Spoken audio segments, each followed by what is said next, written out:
कांग्रेस विधायक दल के नेता प्रदीप यादव हमारे साथ हैं। कई मुद्दे इन्होंने सदन में उठाए हैं, भ्रष्टाचार को लेकर भी और सरकार के पॉलिसीज को लेकर। इनसे सीधे बातचीत करते हैं। सर, एक तो पेयजल विभाग वाला आपने मामला उठाया कि एफआईआर जो बेसिक चीज है वो लॉन्च नहीं किया जा रहा है। इसके अलावा दोहरे दाम पे, डबल कीमत पे ई रिक्शा की परचेजिंग हो जाती है, वो भी ऐसे पोर्टल से जहां रजिस्टर्ड वेंडर नहीं होते हैं।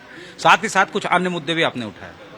नहीं, बिल्कुल राज्य हित में ये सवाल थे। एक जनप्रतिनिधि होने के नाते मेरा दायित्व होता है कि जो चीजें सरकार की आंखों से ओझल हो उन चीजों को सरकार के सामने लाना, उस पर कार्रवाई कराना।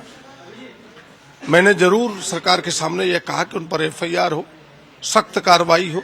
यह जो पैसों की लूट है, बंदर बांट है, इस पर रोक लगे, पैसों की वसूली हो।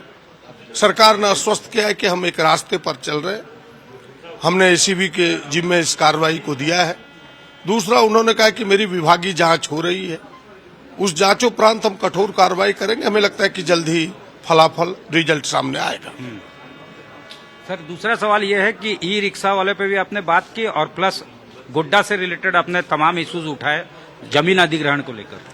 न, हमने एक महत्वपूर्ण सवाल जो 2014 से प्रारंभ है, झारखंड के हितों की अनदेखी करके यहाँ के किसानों का, यहाँ के रैयतों का, स्टेट का, देश का अनदेखी करके भारत सरकार और तत्कालीन राज्य सरकार ने मिलकर के अडानी को अरबों खरबों रुपए का लाभ दिया। यहाँ के किसानों की जमीन की दाम कम कर दिया, एसपीटी एक्ट को दरकिनार कर दिया।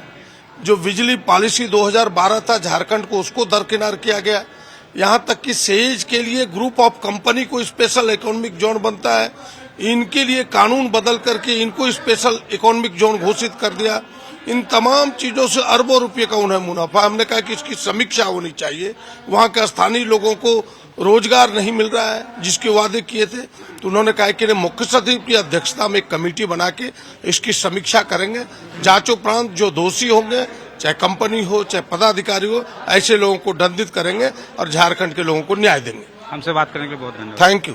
प्रदीप यादव जी, इनका साफ तौर से कहना है कि जमीन अधिग्रहण जो है उसमें लोकल जो इंटरेस्ट है, जो रैयत है, उनके हितों की अनदेखी करके निजी कंपनी को जमीन दिया गया है गोड्डा में। ऐसे में ये जो तमाम मुद्दे थे, इस पे जब चर्चा होती है सदन में, तो चीफ सेक्रेटरी के अध्यक्षता में एक कमेटी बनी है जो इसकी समीक्षा करेगी और उसमें जो कहा गया है कि ओवरलुक किया गया 2012 के बिजली पॉलिसी को, एसपीटी एक्ट को, इन तमाम बिंदुओं पे समीक्षा और इवैल्यूएशन किया जाएगा।